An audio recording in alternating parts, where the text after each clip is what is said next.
കർത്താവായ യേശുക്രിസ്തുവിൻ്റെ അതിവിശുദ്ധ നാമം വാഴ്ത്തപ്പെടുമാറാകട്ടെ.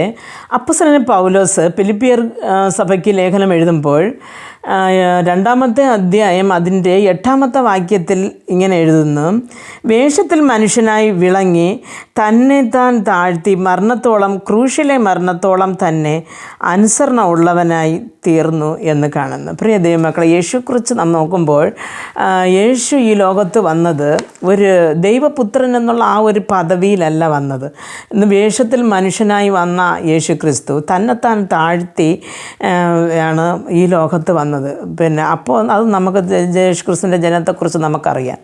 അപ്പോൾ യേശു ക്രിസ്തുവിൻ്റെ ഒരു ജീവിത രീതി നോക്കുമ്പോഴും താൻ ദൈവമാണെന്നോ അല്ലെങ്കിൽ നല്ല പ്രവർത്തികൾ ചെയ്യുന്നുവെന്നോ ഒരിക്കൽ പോലും മനുഷ്യരുടെ ഇടയിൽ തന്നെത്താനെ പുകഴ്ത്തി ഒരിക്കലും കാണിച്ചിട്ടേ ഇല്ല. ദൈവം തനിക്ക് കൊടുത്ത ദൗത്യം മാത്രമാണ് താൻ ആ ഒരു സാഹചര്യത്തിൽ തൻ്റെ ആ ഒരു പരസ്യ ശുശ്രൂഷക്കാലത്തിൽ ചെയ്തുകൊണ്ടിരുന്നത്. പ്രിയ ദൈവമക്കളെ, നാം ക്രൂശിൽ തന്നെ കിടന്ന യേശുവിനെ നാം നോക്കുമ്പോഴും തന്നെ എത്രത്തോളം ഉപദ്രവിച്ചു. ഒരു ദിവസത്തേക്ക് മുമ്പേ രാത്രി ഗത്സമന തോട്ടത്തിൽ വെച്ച് പിടിച്ചത് മുതൽ തന്നെ ഉപദ്രവിക്കുകയായിരുന്നു യഹൂദജനങ്ങളും പള്ളിപ്രമാണികളും എല്ലാവരും ചേർന്ന്. എന്നാലും അവരുടെ അടുത്ത് ഒന്നും ധരിക്കാതെ, അത് ഞാൻ ഈ ലോകത്തിന് വേണ്ടി ഞാൻ എന്നെ തന്നെ സമർപ്പിച്ചതാണ്, ഈ ലോകത്തിന് വേണ്ടി അല്ലെങ്കിൽ ഈ മനുഷ്യ ജാതിക്ക് വേണ്ടി ഞാനിത് ചെയ്യണം അല്ലെങ്കിൽ ഏറ്റെടുക്കണം എന്ന് പറഞ്ഞിട്ട് അതിന് സന്തോഷമായ ആ പാടുകളൊക്കെ അനുഭവിച്ചു. എന്നിട്ട് പോലും ഒരക്ഷരം വേണ്ടിയില്ല. തിരിച്ച് ഇവർ ക്രൂശിൽ കിടക്കുന്ന സമയത്തും യേശു ക്രിസ്തു ആരെയും ഒന്നും പറഞ്ഞില്ല. കർത്താവ്, ഇവർ ചെയ്യുന്നത് ഇന്നത് അറിയായ കൊണ്ട് ഇവരോട് ക്ഷമിക്കണം എന്ന് പറഞ്ഞതേ ഉള്ളൂ. അപ്പോൾ ആ ഒരു താൻ കുറ്റം ചെയ്ത് തിരിഞ്ഞ ഒരു കള്ളൻ തന്നോട് പാവക്ഷമ ചോദിച്ച് എന്നെയും കൂടെ ഓർക്കണമെന്ന് ഒരു കാര്യം ചോദിച്ച ഉടനെ മറ്റുള്ളതെല്ലാം അവൻ അതുവരെ ചെയ്ത പാപങ്ങളും എല്ലാം മറന്നു കളഞ്ഞിട്ട് നീ ഇന്ന് എന്നോട് കൂടെ പരദീസയിലിരിക്കും എന്ന് പറഞ്ഞു. അന്ന് ആ കള്ളന് മരിക്കുമെന്ന് യേശുവിന് അറിയാമായിരുന്നു. നീയും ഇന്ന് എന്നോട് കൂടെ പരദീസയിലിരിക്കും എന്ന് പറയുന്നു. പ്രിയ ദൈവമക്കളെ, യേശുവിനെ ആരാധിക്കുന്ന നമുക്ക് താഴ്മ ധരിക്കുവാൻ കഴിയുന്നുണ്ട്.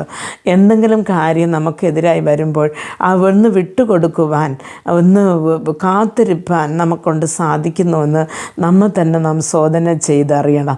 ചെറിയ ചെറിയ കാര്യങ്ങൾക്ക് നാം വയലൻ്റാകാറുണ്ട്, ചെറിയ ചെറിയ കാര്യങ്ങൾക്ക് നാം വിഷമപ്പെടാറുണ്ട്, അല്ലെങ്കിൽ അതിനെക്കുറിച്ച് നമ്മൾ ശണ്ട പിടിക്കാറുണ്ട്.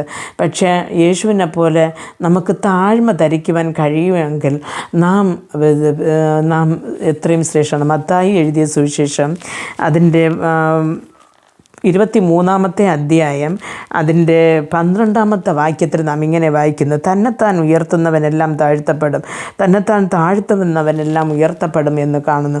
പ്രിയ ദൈവമക്കളെ, നമ്മുടെ ജീവിതത്തിൽ തന്നെത്താനെ നാം താഴ്ത്തുകയാണെങ്കിൽ എന്ന് പറഞ്ഞുകൊണ്ട് തറയിൽ കിടക്കുന്നതല്ല. നമ്മുടെ സ്വഭാവത്തിലൊരു താഴ്മ, നമുക്കെതിരായി വരുന്ന എല്ലാത്തിനും നാം പ്രതികരിച്ചുകൊണ്ട് നിൽക്കാതെ നാം താഴ്മയോടെ നമ്മുടെ കാര്യങ്ങൾ ചെയ്യുന്നുണ്ടെങ്കിൽ, അല്ലെങ്കിൽ നമുക്ക് കുറേ സൗന്ദര്യം ഉണ്ടായിരിക്കും, അല്ലെങ്കിൽ നമുക്ക് കുറേ പണം ഉണ്ടായിരിക്കാം, അല്ലെങ്കിൽ കുറേ പഠിത്തമുണ്ടായിരിക്കാം, അല്ലെങ്കിൽ കുറേ വാക്കുചാതുര്യം ഉണ്ടായിരിക്കാം, എന്ത് തന്നെ അടുത്തവരെക്കാളും നമുക്ക് ശ്രേഷ്ഠതയായിട്ട് നമുക്ക് തോന്നിയാലും അതെല്ലാം ഒന്നുമില്ല എന്ന് വിചാരിച്ചിട്ട് ഒന്നുമില്ലാത്തവരെ പോലെ താഴ്മ നമുക്ക് കൊണ്ട് ധരിക്കുവാൻ കഴിയുമെങ്കിൽ, ഒരു സൗമ്യതയോടുള്ള ഒരു ജീവിതം നയിക്കുവാൻ കഴിയുമെങ്കിൽ നിർബന്ധമായിട്ടും യേശുവിൻ്റെ അടുത്തേക്ക് നമുക്ക് പോകുവാൻ സാധിക്കും. യേശു പറഞ്ഞതുപോലെ യേശുവിനെ പോലെ നമുക്ക് താഴുവാനുള്ള ഒരു കൃപ ദൈവം തരാൻ വേണ്ടിയിട്ട് നമുക്ക് പ്രാർത്ഥിക്കാം. ഞങ്ങൾ അതിവാത്സല്യമായി സ്നേഹിച്ച് വഴി നടത്തുന്ന സ്വർഗസ്ഥ പിതാവേ, കർത്താവെ, സഹിഷ്ണുതയോ കർത്താവെ, ഒരു താഴ്മയോ ഇല്ലാതെ എന്തിനെടുത്താലും കർത്താവെ വെട്ടും കൊലയും കുത്തും കർത്താവെ ശണ്ടകളും ദൈവമേ ലോകത്ത് പെരുക്കിക്കൊണ്ട് വരുമ്പോൾ സഭയിൽ പോലും സമാധാനമില്ല. സഭയിലെ വിശ്വാസികൾ തങ്ങളിൽ അടിക്കുന്നു.